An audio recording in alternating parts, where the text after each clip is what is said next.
Patterson, the California Republican Party chair. Now, California, based on the polling that we see, have a statistical tie, or has a statistical tie in the Senate race. That's Representative Adam Schiff, again, a censored representative, versus the Republican candidate, Steve Garvey. It's a jungle primary, but this looks interesting. Could, if the polling were correct and accurate, could there be a Republican versus Democrat coming out of the jungle primary with this statistical tie?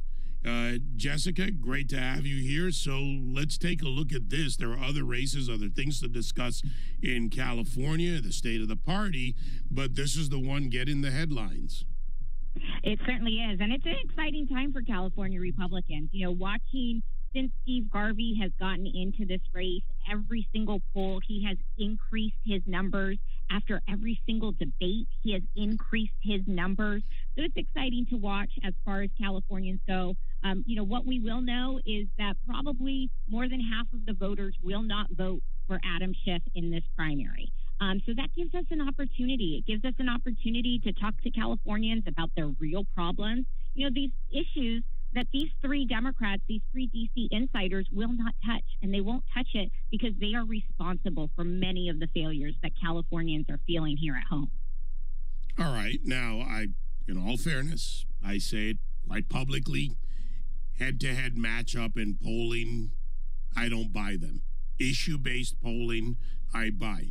Registered voter intensity, voter propensity, registered voters, and the type of system. You have a jungle primary, which can be a little bit in your favor in the case of a state that is overwhelmingly blue with two basic red areas.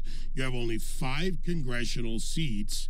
On the Republican side, you have Republicans, 2 on the board of the Ronald Reagan Foundation, working to get rid of those Republican seats. So with that kind of, all those dynamics underway, what does this ground game look like that gives Garvey a chance to get to the number 2 spot, likely not the number 1 spot, to get to the general election? So a couple of things. First of all, we have 12 congressional Republicans here in California. When I took over as chair, we were at 7. We picked up 5 seats in just the last 2 congressional cycles. So as you know, California Republicans are actually responsible for having a House majority right now. We're going on the offense in 3 additional seats. Not only that, but we've seen a huge increase with our registration. Since I was elected of chair in 2019, you know, back then we were essentially the 3rd largest party in the state. We were behind decline to states or no party preference if they were an organized party. Since then, we've registered almost 679,000. But what's most interesting about these numbers, David, are the numbers that have come out in the last 2 reports from the Secretary of State, including just earlier this week from the 15-day out registration. California Republicans have picked up over 102,000 registrations. Meanwhile, California Democrats have lost about 68,000 registrations. Decline to states or no party preference are down 102,000. This is despite many of our voters, our friends that are leaving California for redder pastures. So all of these things working together puts us in a position to be at a turning point. And I think when you have a candidate that is like Steve Garvey, who is an outsider, he's not someone who has been affiliated with the Republican Party and doing Republican things for a long time. He is someone who's been affiliated with Californians, whether as a Dodger or a Padre, or in this county of Tulare where a school was named after him. This is a person that is connected to California.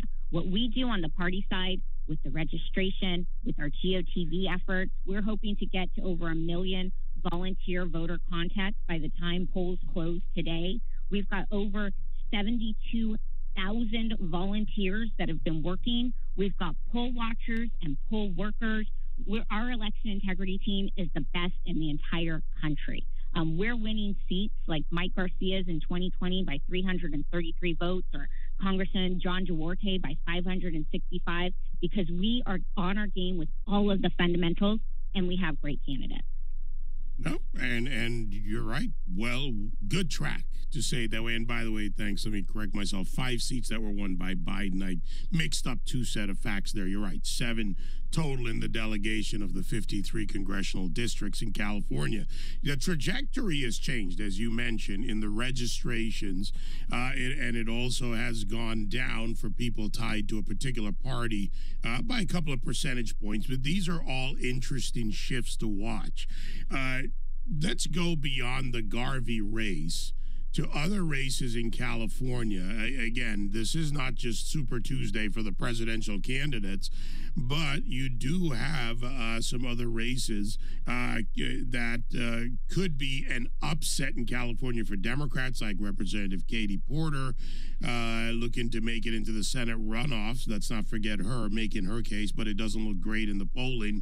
But there are other seats, other races, and even in Los Angeles, the DA, that's a primary. Gascon versus, I don't know, just everybody else. Judge Archuleta, one of the candidates who looks good in the resume and in the early analysis.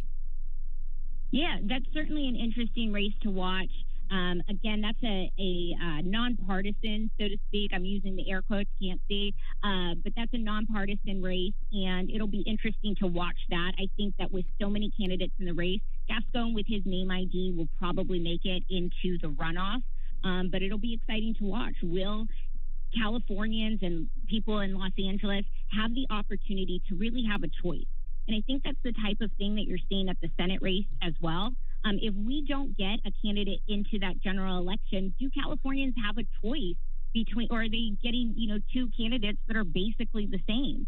And that is something we've really focused on in the last 5 years. There have been times since we've had the top 2 primary where no Republican made it into the general election at the statewide level. Since I've been chair, we've had a candidate in every single statewide race for Californians to vote for. That really shows a deep contrast between what California Democrats have been serving up and what Republicans have to offer. But you're right in the fact that we have a lot of races around the state. So we've got our 12 congressional seats here in California. We're going to be working to protect our 5 targets from these last 2 cycles that we have picked up. And we're going on the offense in 3 additional seats. Up in the Stockton area, out to the East Bay, in California 9, it's currently held by Democrat Josh Harder. We have a fantastic candidate there in Mayor Kevin Lincoln. He is our endorsed candidate. We're making sure he gets across the finish line today, so we have the best opportunity to win in November, that seat. You talked about Katie Porter that is running for U.S. Senate. We're hoping to be done with her completely today, but it leaves her congressional seat open. This is a seat that, despite spending $29 million in 2022, she barely won that seat. We have our candidate who is endorsed, former Assembly Republican leader Scott Baugh. In fact, I am walking with Scott Baugh this morning in Orange County to get out these last few voters and make sure we get him across the finish line. He is outraising every single candidate, Republican or Democrat, in that race, working really hard, longtime resident and representative in that Huntington Beach area. Then we have Congressional District 49, which is in the southern part of Orange County, the northern part of San Diego County. This is a D+3 seat. This is a seat that's been a little bit elusive to us in the last couple of cycles. It's an 11 seat. We have a few candidates in this race we did not endorse in this race, so we'll know who our nominee is hopefully by the end of tonight. But California, we take a long time to count our votes, and we'll be working really hard to pick up that seat as well. So we're hoping to go from 12 congressional seats to 15 congressional seats from that California delegation come November, and not just be responsible for picking up the House in the last cycle, but growing our House majority come November. Let's take a look at one of those congressional seats, and that's California 22. You've got a GOP representative, right, a Republican representative, David Webb. He is a target for the Democrats. He voted to impeach Donald Trump, but in this district, Biden leads, if you will, in the polling. So what does that district look like? Yeah, so David Webb is honestly, you could not find a candidate that matches that district better. He is a dairy farmer from the area. He served in the state assembly. This is a seat that when we won it in 2022 was a D plus 17 and a half. That means registered voters, there was more 17.5 more Democrats, 17.5 points more Democrats than Republicans. And so, to have a candidate that's a Republican that can win this district is very, very difficult to find. Because of the work that we've done on voter registration, that seat is now a Democrat advantage of 16 points. So we've increased 1.5 in that district. David Valadao is always working. There is no one that works harder than Congressman David Valadao. And he is one who I think represents that district incredibly well.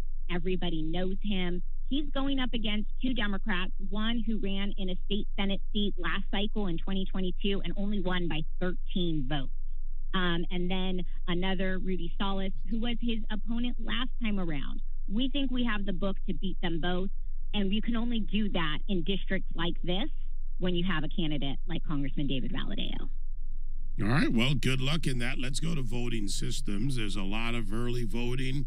And you mentioned Mike Garcia, for example, last time. One of the successes there was to use mail-in balloting.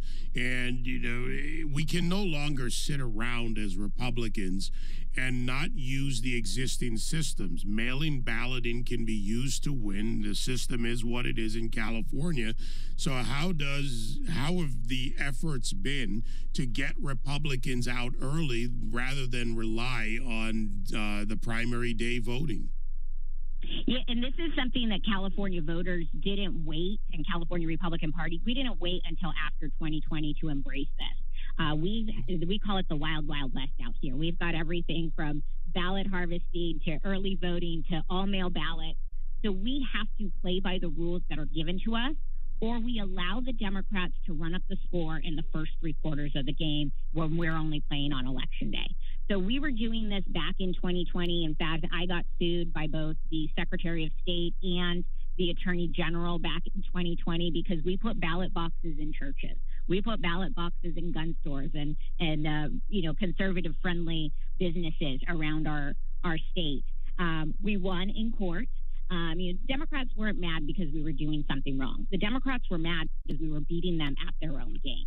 We need to make sure that we are banking those votes, that we are getting those ballots in the entire game. We don't have one day of voting. We have a month worth of voting. And then after the election, we have a month worth of collecting and, when we have to cure ballots because signatures are wrong and making sure that those Republican votes are counted. We are working all the way through. In fact, we had one assembly district in the last cycle down in the Palm Springs area where we won by 85 votes. Thanksgiving weekend, we still had about 500 Republican ballots that needed to be cured, mostly because of signature issues. We worked that incredibly hard and got those ballots counted to win that seat by 85 votes. My guest, Jessica Milan Patterson, California Republican Party Chair. Again, looking beyond the primary for the moment and to the boots on the ground as well as the workers in the system. Nationally, the Republicans are behind the Democrats in poll workers. Notice I'm separating something here. Workers, not watchers. What's the state of California? What is the party doing to increase the workers involved in the election system? Because as we have seen before, watchers can get pushed away. Workers are at the table. Absolutely. And this is something that we have been working on probably for the last 3 years now. We really pushed it off in 2022. 2024, we've seen an increase in the amount of people that we are helping to get inside, right? These are these minimum wage seasonal jobs through the county clerk's offices. We want to make sure that we have people on the inside. So when we had our first election integrity round while I was chair in 2020, we had about 60% of all of the ballots in the state being watched by lawyers, staff, and volunteers. When we saw that increase in the engagement of grassroots volunteers wanting to get involved in election integrity, we went to 93.5% of those ballots being watched by lawyers, staff, and volunteers. election integrity chairs in every single one of our 58 counties, a lawyer assigned to every single one of our counties. The next step we took was the poll workers, and this is critical. We want to make sure that we have people on the inside, particularly in these places where we have contested races that will be decided by very few votes. We want to make sure that the system is working. And as Ronald Reagan once said, we want to, trust the system, but also verify it. So we'll never take our foot off the gas. And having people on the inside when ballots are showing up that are working inside of these county registrar offices, this is critical to making sure that people have confidence in their election. If they do not have confidence in their elections, there is no reason for them to vote. We want to make sure that we have the utmost confidence in our elections here around our state. Just to back up for a moment before we wrap here, Jessica, and I like to hear that about the workers. You talk about curing the ballots. Is there also an effort underway, and this is a preventative measure, to educate the voters on exactly why you need to be accurate and how you sign on the right line, what you need to do to make sure there are less ballots that require curing? Is there an effort like that underway? What is it like? There are people in California listening right now. Yeah, absolutely. And this is something that's really important.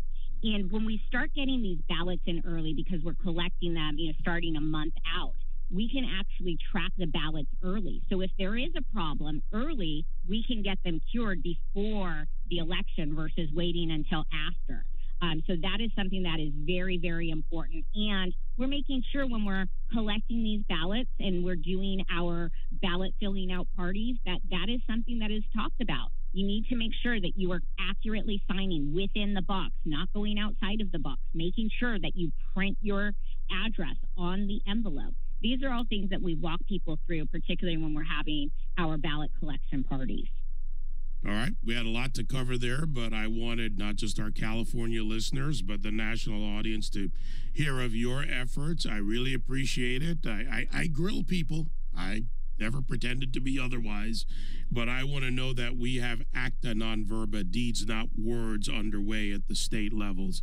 So thank you, Jessica. I love getting into the weeds with you, David. Thanks for having me. Jessica Milan Patterson, California Republican Party Chair, cagop.org is the website. A lot on the table, a lot that we discussed, and it's important because if we don't work the system, we lose. We lose, and the Democrats laugh while they govern. 866-95